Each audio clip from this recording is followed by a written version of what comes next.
c'est bien la première série où j'ai vraiment accroché. Bienvenue les amis pour une nouvelle critique. Cette fois-ci ce n'est pas de film mais de série. Et je crois que c'est la première, je sais plus. Et vous l'avez vu au titre, je vais critiquer la série Dark. Un peu à tiède car au moment où j'ai écrit et où je tourne, ça fait un petit moment que j'ai fini la série. Je vais commencer par une partie sans spoiler pour vous faire découvrir la série. Et une partie spoiler en parlant des 3 saisons sans retenue. Normalement je le dirai quand ça va spoiler. Sur ce, c'est parti.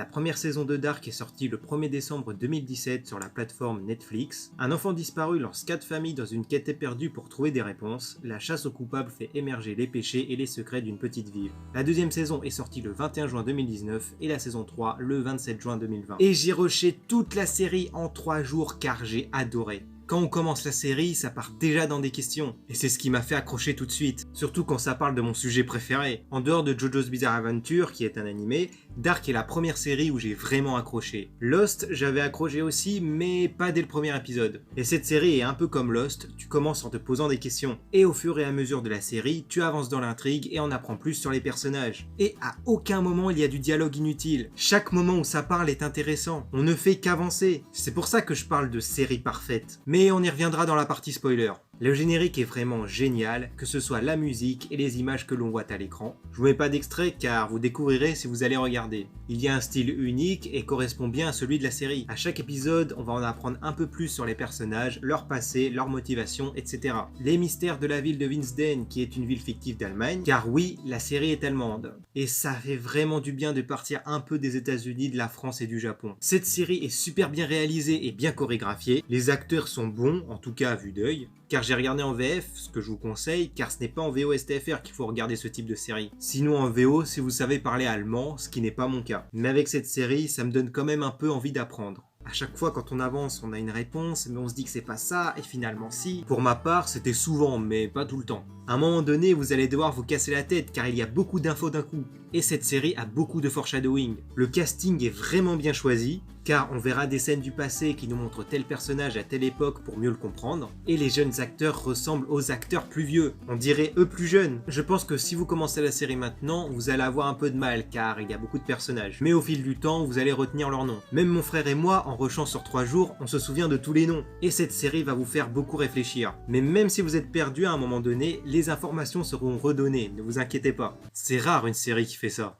Bon, je crois que j'ai plus rien à dire en non-spoiler, alors il est temps de spoiler. Pour ceux qui partent, n'hésitez pas à vous abonner et à lâcher un max de pouces bleus, partagez la vidéo et la chaîne, venez me suivre sur Instagram et Twitter, les identifiants sont dans la description, ainsi que mon Tipeee et mon Utip. Je dis à la prochaine pour ceux qui partent. Revenez par contre quand vous aurez vu la série. Et je dis aux autres, c'est parti pour le spoil.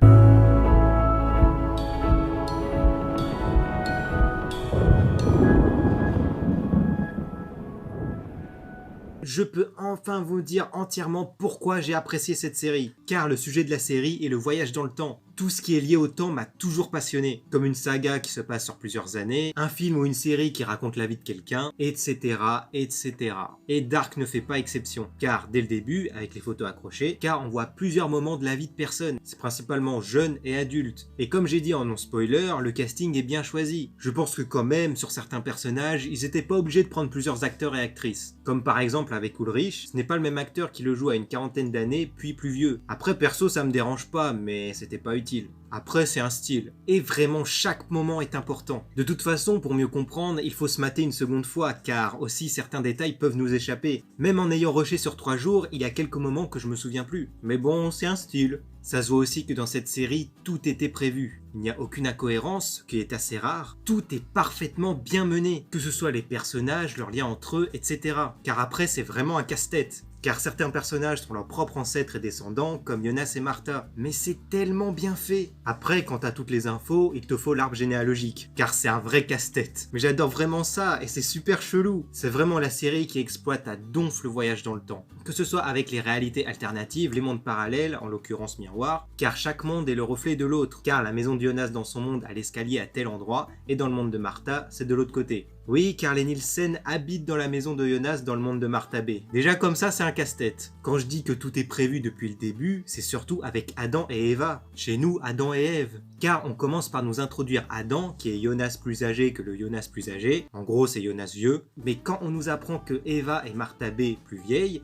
tout devient logique. Jonas et Martha B sont Adam et Ève, car comme dans la Bible, ce sont les premiers. Et dans la série, ce sont eux les créateurs de la boucle. En parlant de ces deux-là, on va faire une transition avec les histoires d'amour. Elles sont génialissimes. C'est pas gnangnan et chiant. Non, c'est vraiment bien. C'est pas comme par exemple Smallville où certaines relations stagnent et n'avancent pas et où c'est gnangnan. Ne vous inquiétez pas, dans ma critique je vais en parler de ça. On peut se dire qu'entre Jonas et Martha A c'est pareil, mais pas du tout. C'est un amour impossible et ça nous le dit dès le 4e épisode. Car Martha est la tante de Jonas. Mais leur relation évolue, on voit qu'ils sont attirés l'un par l'autre, mais que c'est impossible. J'ai pris cet exemple car ce sont eux les personnages principaux de la série. Enfin, surtout Jonas et Martha B. Car c'est leur amour qui crée la boucle et est le centre de la série. Tout était vraiment prévu pour 3 saisons. En plus, on peut se mater la série dans plusieurs ordres. Mais ce qui est chiant, c'est qu'il faut faire des pauses à chaque fois. Car chaque action dans les différentes époques se passe en même temps. C'est génial, qu'est-ce que tu veux que je dise de plus? C'est tellement rare les séries prévues depuis le début et qui restent cohérentes. Il y a des mangas comme ça, comme One Piece et Shingeki no Kyojin, mais pas au niveau de Dark, même si j'adore ces mangas. Après, dans SNK, je suis pas à jour, alors ça peut être du même niveau.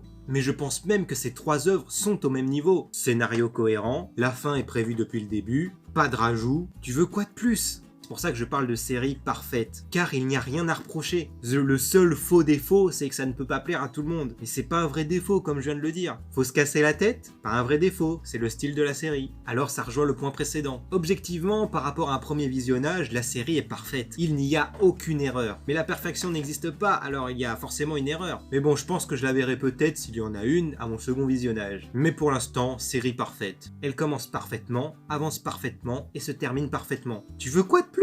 C'est devenu ma série préférée. Même The Boys que j'ai adoré, je la préfère moins que Dark, car tout ce qui touche de près ou de loin le temps, ça me passionne. Et là, ça le touche de très très près, c'est le style de la série. Et comme le dit parfaitement la série, le début et la fin est le début. Ou c'est l'inverse, je sais plus. Car c'est vrai, le début de la série est la fin, car ça va signer la fin de la boucle. Et la fin de la série va signer le début de quelque chose. Et grâce à la série, j'ai une idée de prénom si j'ai un fils, même si je préférerais une fille. Mais on verra à ce moment-là quand je serai déjà plus célibataire et assez mature. Et que ce soit fille ou garçon, je l'aimerais pareil mon enfant, même si j'en ai plusieurs. Mais bon, je vais m'arrêter là avant que je commence à dériver sur autre chose. Comme d'habitude, si vous avez aimé, n'hésitez pas à lâcher un max de pouces bleus et à activer la cloche. Abonnez-vous, partagez la vidéo et la chaîne. Vous pouvez me suivre sur Instagram et Twitter, les identifiants sont dans la description. Vous pouvez me soutenir gratuitement sur Utip en regardant une publicité de quelques secondes, lien aussi dans la description, plus mon Tipeee pour me faire un don. Et sur ce, je vous dis à la prochaine, et les séries parfaites comme Dark,